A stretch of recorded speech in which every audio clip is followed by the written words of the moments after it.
माथे पे लगाया है, इतना लंबा क्यों? मतलब एक बिंदी भी तो लगा सकते है ना। तो कृष्ण के चरण को स्थापित करके फिर उस पर तुलसी हम लोग पधराते हैं। और माता जी ये आपने गले में क्या पहना है? बहुत सुंदर है ना। तो इस तुलसी माला सबको धारण करनी चाहिए। और माता जी मैंने अक्सर देखा है भक्त लोग जो है ना हाथ में एक झोली माला, जैसे ये देखिए आपने भी पकड़ा है, ये क्या है? तो हम लोग माया से बचने के लिए या माया से लड़ने के लिए सदैव अपने हाथ में बीड बैग रखते हैं। आजकल एक मूवी है महाअवतार नरसिम्हा, इसका बहुत बोलबाला चल रहा है, तो कुछ शो ऑफ सा नहीं लग रहा आपको? मतलब कंठी, तिलक और ये माला जब सबको दिखाना क्यों? क्योंकि जैसे एक चुंबक लोहे को आकर्षित करती है, वैसे ठाकुर जी हमें आकर्षित कर रहे हैं। और माता जी तो हम कैसे प्रहलाद बने? हम जैसे शिष्य होंगे वैसे ही हमें गुरु मिलेंगे। शादी करने की सही उम्र क्या है? कि एक लड़की के लिए शादी के बाद उसकी प्रायोरिटी क्या होनी चाहिए? उसकी जॉब या फिर उसका घर? लड़कियों को मुझे तो जैसे लगता है कि जॉब करने की जरूरत ही नहीं है। माता जी तो हम अपना आत्मविश्वास बढ़ाने के लिए क्या करें? तो अपना आत्मविश्वास बढ़ाने के लिए आपको क्या करना चाहिए? जैसे मैं फिर से वहीं आऊंगी, अपने कर्तव्यों का पालन। कि हमें अपना करियर जो है वो परिवार के दबाव में आके चूज करना चाहिए या अपना पैशन फॉलो करना चाहिए? तो हम उसे वही चूज करने दें जो उसका मन करे। कलयुग केवल नाम आधारा, सुमिरे सुमिरे नर उतरहि पारा।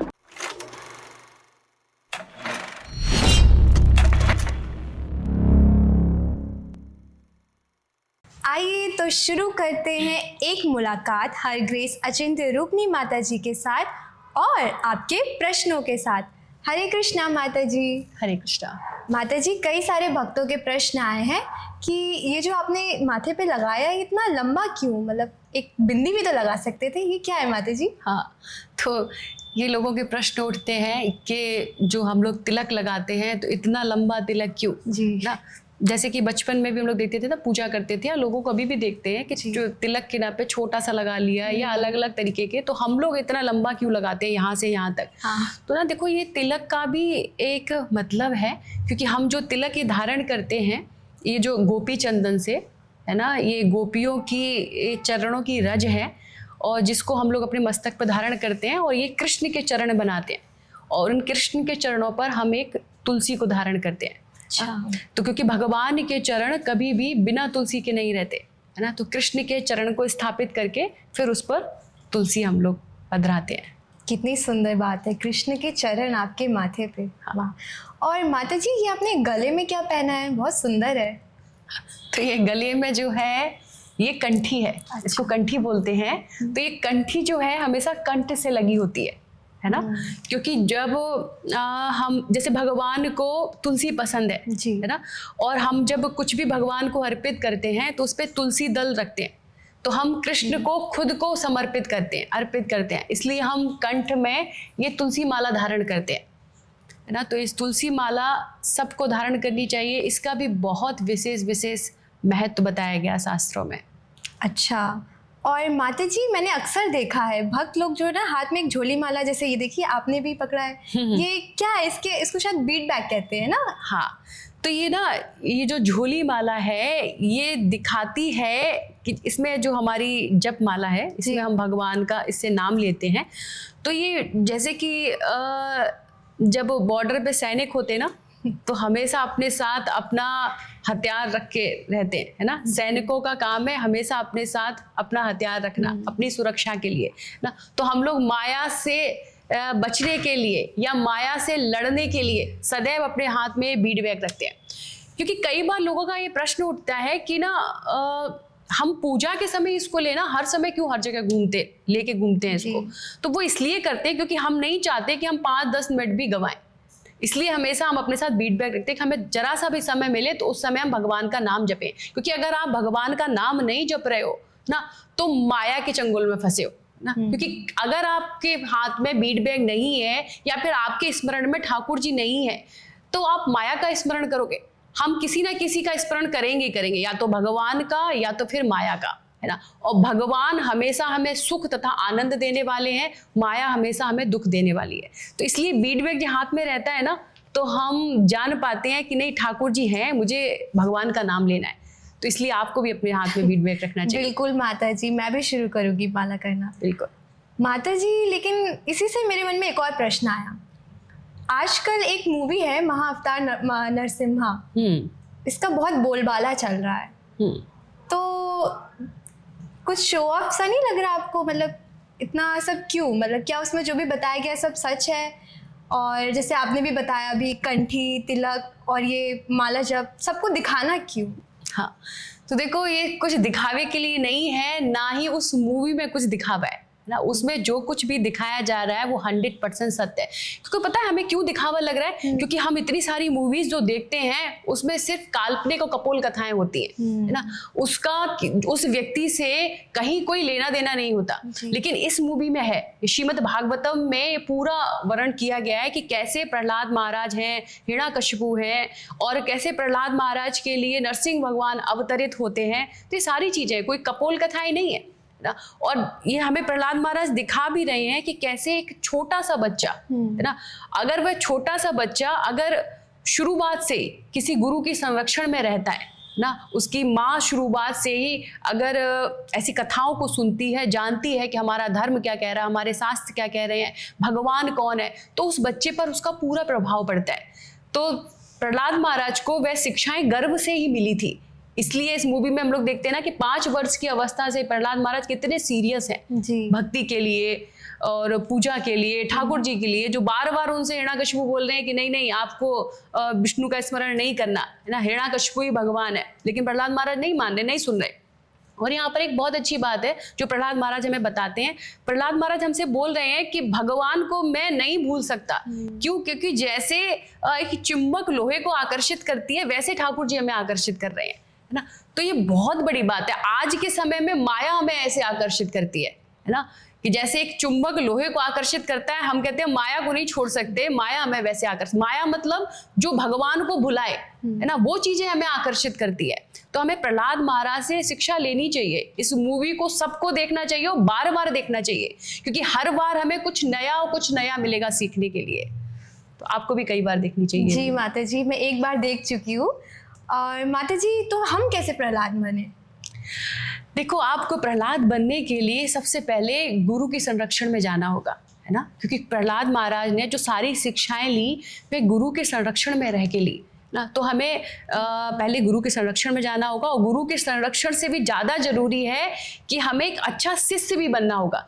जैसे कि हिरण्यकशिपु, हिरण्याक्ष, वो भी गुरु के संरक्षण में ही गए थे, है ना, जो प्रहलाद महाराज के पिताजी और चाचा जी थे। लेकिन उसमें वो किस तरह के शिष्य थे? हम जैसे शिष्य होंगे वैसे ही हमें गुरु मिलेंगे। हमारी भावना कैसी है, हमारी चेतना कैसी है, जैसी हमारी भावना हमारी चेतना होगी वैसे ही भगवान गुरु की व्यवस्था करते हैं। तो सबसे पहले एक हमें अच्छा शिष्य बनना होगा, है ना, वो भावनाएं लेके आनी होगी अपने अंदर, तब भगवान हमारे लिए वही व्यवस्था करेंगे जो प्रहलाद महाराज के लिए की। क्या बात है माता जी। माता जी, तो जैसे मैंने मूवी में देखा था कि भगवान नरसिंह जो है वो खंबे से प्रकट हो जाते हैं, तो एक निर्जीव वस्तु से कैसे भगवान प्रकट हो गए? भगवान कहीं से कुछ भी कर सकते हैं, है ना, क्योंकि कण कण में भगवान है ना। भगवान कहीं से, जैसे इस मूवी में भी देखा होगा, भगवान प्रहलाद महाराज को बता रहे हैं ना कि कण कण में मैं हूँ, है ना। तो भगवान कहीं से भी प्रकट हो सकते हैं, है ना। भगवान खंबे से प्रकट हो सकते हैं, भगवान ईंट से प्रकट हो सकते हैं, भगवान कहीं से भी प्रकट हो सकते हैं। वो भगवान की इच्छा के ऊपर निर्भर करता है। हम ऐसा ना सोचें कि ये निर्जीव है। भगवान निर्जीव भी है और सजीव भी है ना। भगवान जड़ भी है, वो चेतन भी है। भगवान सब कुछ है। बहुत बहुत धन्यवाद माता जी। ये तो चलिए मूवी से रिलेटेड बातचीत हो गई। माता जी, कई सारे प्रश्न, भक्तों का ये भी प्रश्न है कि हम अपनी स्पिरिचुअल लाइफ और मटेरियल लाइफ में दोनों में बैलेंस कैसे करें। मैं खुद ये प्रॉब्लम फेस कर रही हूँ बहुत ज़्यादा। तो देखो, अगर हम ऐसी परेशानी में हैं कि हम दोनों लाइफ को कैसे बैलेंस करें, तो हमें अपने गुरु के पास जाना चाहिए ना। क्योंकि कई बार क्या होता है कि प्रश्न हमारे एक होते हैं लेकिन उनके आंसर अलग अलग होते हैं, प्रत्येक व्यक्ति की सिचुएशन के अनुसार, उसकी परिस्थिति के अनुसार। तो हमें गुरु के पास जाना चाहिए और उनसे हमें जिज्ञासा करनी चाहिए, हमें उनसे प्रश्न करना चाहिए कि मैं क्या करूं, है ना। तो जैसे कि आपने अभी पूछा, है ना, तो हमें क्या करना है? देखो, हमें दोनों लाइफों को बैलेंस करना होगा, है ना। आध्यात्मिक जीवन में जैसे भगवान का नाम, भगवान की कथाएं, भगवान के भक्त और गुरुजन, ये महत्वपूर्ण है। तो जब हम इनको महत्वता देंगे, इनके लिए जब हम 100% बिल्कुल 100% हम बिल्कुल समर्पित होंगे इन कार्यों में, तो जब हम यहाँ 100% समर्पित होंगे तो हम वहाँ भी होंगे। क्योंकि सबसे पहला मेरा कार्य है भगवान की सेवा करना, सबसे प्रमुख कार्य, सबसे प्रमुख कर्तव्य। जब हम इस कर्तव्य का अच्छे से पालन करते हैं तो देह के जो कर्तव्य है वो खुद ब खुद होते हैं। क्योंकि जो मैं हूं, मैं ये देह नहीं हूं, मैं ये शरीर नहीं हूं, मैं कौन हूं? आत्मा, मैं एक आध्यात्मिक कण हूं। जब मैं उसके लिए अपने कर्तव्यों का पालन करूंगी तो स्वाभाविक धीरे धीरे क्या होगा कि हम शरीर के प्रति जो हमारे कर्तव्य हैं वो भी पालन होंगे। लेकिन सबसे पहले हमें ध्यान रखना है अपना जी, कि मैं कौन हूं, मेरा क्या कर्तव्य है। तो हम सब का कर्तव्य है भगवान की सेवा करना, सबसे पहला कर्तव्य, और सारी चीजें फिर ठाकुर जी देखेंगे। माता जी, जैसे माला के बारे में भी आपने मुझे बताया था मुझे शुरू करनी चाहिए, तो कई सारे भक्तों ने ये भी पूछा था कि अक्सर हम ऑफिस में होते हैं, ट्रैवल कर रहे होते हैं, उस केस में कैसे माला को अपना मैनेज करें? देखो, जब हम ऑफिस में हैं, कुछ वर्क कर रहे हैं, कुछ भी है, तो हम कोई भी कार्य करें तो भगवान का स्मरण करते हुए, भगवान का चिंतन, भगवान का ध्यान। जैसे मैंने बताया ना पहले भी, हर जड़ और चेतन है ना, सब में ठाकुर जी हैं ना, तो हम भगवान को याद रखें उसमें। और फिर हम लोग ना एक काउंटर भी रखते हैं, है ना, तो कभी जैसे हम बीड बैग ना ले पाए तो हम काउंटर को भी हाथ में रख सकते हैं, जिससे ये काउंटर और बीड बैग हमें याद दिलाता है कि हमें भगवान का नाम लेना है। नहीं तो माया का इतना प्रभाव है कि हम भूले ही जाते हैं, है ना, कि हमें भगवान का नाम ले, वो अपनी ओर आकर्षित करती है हमें। इसीलिए हम लोग हमेशा अपने हाथ में ये बीड बैग रखते हैं।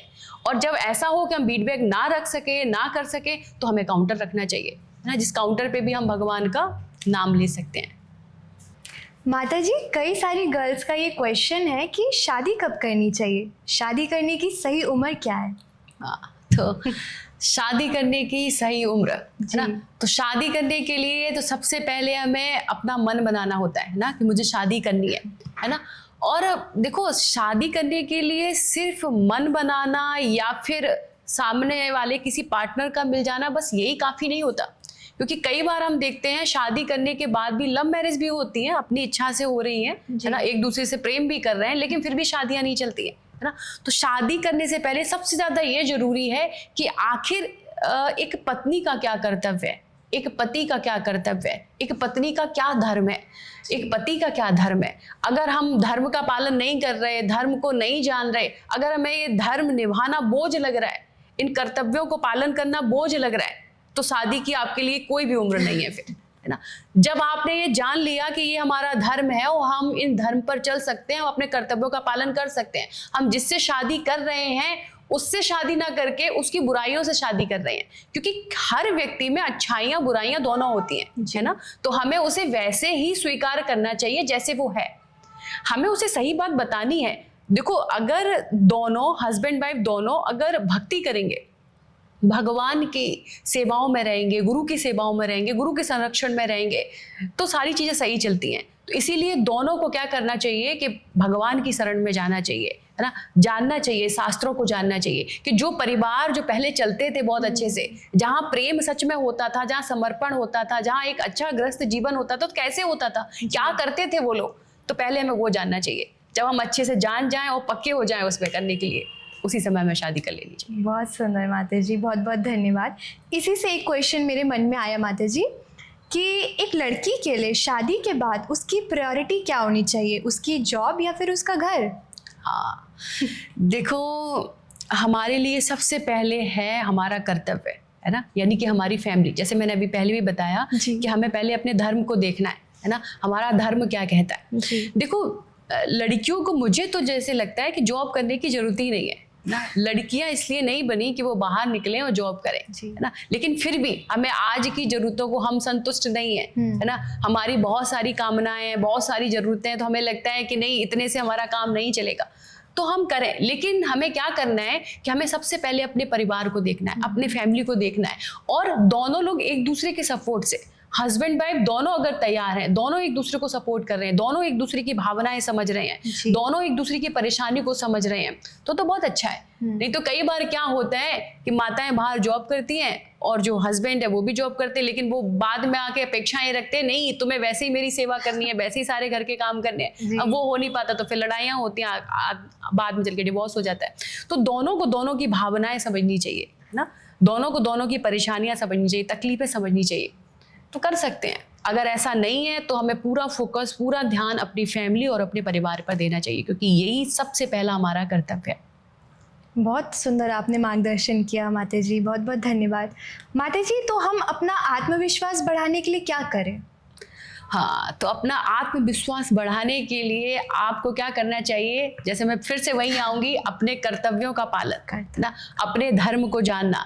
देखो जैसे मैंने पहले बताया, सबसे पहला कर्तव्य भगवान की सेवा, क्योंकि भगवान की सेवा होगी जब हम भगवान को जानेंगे, भगवत नाम को जानेंगे, तब हमारी और सारी जिज्ञासाएं होती हैं। क्योंकि देखो जब तक हम पहले कर्तव्य का पालन अच्छे से नहीं करेंगे, भगवान की सेवा, भगवत नाम, यानी गुरु के शरण में जाना, उनकी सही बात को सुनना और मानना, तब तक हम बाकी चीजें, बाकी कर्तव्यों का पालन कर ही नहीं सकते। क्योंकि एक भक्ति है जो अच्छा पति हो सकता है, अच्छी पत्नी हो सकती है, अच्छा बेटा हो सकता है, अच्छी माँ हो सकती है ना। जब तक वह भगवान से नहीं जुड़ा है, भक्ति से नहीं जुड़ा, भगवान के नाम से नहीं जुड़ा, तब तक वहां कुछ अच्छा हो ही नहीं सकता ना। जब तक हम वहां नहीं जुड़ेंगे तब तक हम अच्छे हैं ही नहीं। तो हमें क्या करना पड़ेगा, हमें पहले ठाकुर जी से जुड़ना पड़ेगा। जब हम भगवान से जुड़ेंगे तो खुद ब खुद हमें पता चलेगा कि हम कौन है, कैसे हमें सेवा करनी है, कैसे अपने कर्तव्यों का पालन करना है, सारी चीज़ें ठीक रहेंगी। माता जी, इसी से एक प्रश्न मेरे मन में आया कि हमें अपना करियर जो है वो परिवार के दबाव में आके चूज करना चाहिए या अपना पैशन फॉलो करना चाहिए? हाँ, तो बहुत अच्छा प्रश्न है। तो इसके लिए मेरा सारे माता पिताओं से बोलना है कि देखिए, बच्चों पर अपना दबाव मत डालिए ना। बच्चे जो चाहते हैं, जो इनकी इच्छा है वो करने दीजिए। कई बार क्या होता है, हम बच्चों को अपना दबाव डालते हैं, नहीं तुम्हें डॉक्टर ही बनना है, तुम्हें इंजीनियर ही बनना है, तुम्हें ऐसा ही करना है ना। बच्चा जो चाहता है उसे वो करने दीजिए, क्योंकि वो जो चाह रहा है ना, जहाँ उसकी चाहत है ना, उसे वो वह 24 आवर्स दे सकता है, 24 घंटे अपने दे सकता है, उसे वह बहुत मन लगा कर उसे कर सकता है। तो हम उसे वही चूज करने दें जो उसका मन करे, जहाँ उसका दिल लगाओ, जहाँ उसका मन करे, है ना जी। तो हमें वही अपना करियर चूज करना चाहिए जो मेरी इच्छा हो। बहुत अच्छे से आपने हम सबको क्लियर कर दिया माता जी। माता जी, काफ़ी देर से मेरे मन में एक क्वेश्चन चल रहा है, अब पूछ ही लेती हूँ आपसे। जैसे कि आपने भी महाअवतार नरसिम्हा मूवी देखी, आपका सबसे फेवरेट सीन कौन सा था मूवी में, जिसको देख के आपको गूज़बम्स आ गए हो? हाँ, तो मेरा फेवरेट सीन, मेरे तो कई बहुत सारे ऐसे सीन थे जो मुझे देखकर बहुत अच्छा लगा, बहुत अच्छा लगा। और सबसे लास्ट में जब नरसिंह भगवान प्रकट होते हैं और इतने गुस्से में होते हैं, लेकिन प्रहलाद महाराज की एक पुकार से, एक आवाज़ से उनका पूरा गुस्सा शांत हो जाता है और उनको अपनी गोद में बैठालकर जब वो सहलाते हैं, प्रेम करते हैं, तो ये सीख मिलती है कि भगवान हमसे कितना प्रेम करते हैं ना। भगवान हमारे लिए प्रकट हो सकते हैं, जैसे प्रहलाद महाराज के लिए प्रकट हुए। अगर वैसा ही समर्पण, वैसी भक्ति, है ना, वैसी शरणागति अगर हमारी भगवान के प्रति होगी तो भगवान हमारे लिए भी वैसे ही प्रकट हो सकते हैं। और वैसे ही भगवान हमें प्रेम भी करते हैं।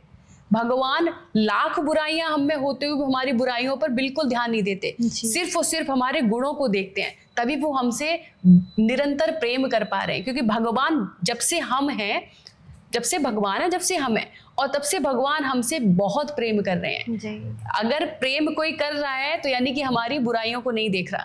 हम बुराइयों को देखते हैं तो हम फिर प्रेम नहीं कर पाते।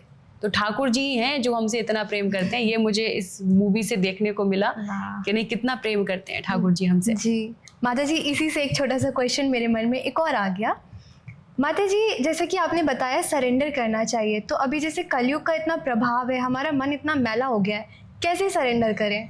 हाँ, तो देखो ये नाम है ना, भगवत नाम, इसके द्वारा ही कलयुग केवल नाम आधारा, सुमिर सुमिर नर उतर ही पारा ना। चैतन्य महाप्रभु बोल रहे हैं कि इस नाम के आधार पर ही हम क्या कर सकते हैं, भगवान को सरेंडर कर सकते हैं, है ना। क्योंकि ये नाम ही है जो हमें तार सकता है, ये नाम ही है जो हमारे अंदर से सारी बुराइयों को दूर कर सकता है। तो भगवान का नाम, अगर हमें आलस भी आ रहा है, मन भी नहीं लग रहा, इच्छा भी नहीं हो रही, तो भी हमें नाम लेना है। जैसे दवा खाने का मन नहीं करता है जी, लेकिन अगर बीमारी को दूर भगाना है है ना, निरोगी होना है तो दवा लेनी पड़ती है ना। हाँ जी। तो ये भी दवा है ना, इसको लेंगे तो जीवन में सुख आएगा, समृद्धि आएगी, भाग्यवान बनोगे, सब कुछ मिलेगा जो आपको चाहिए।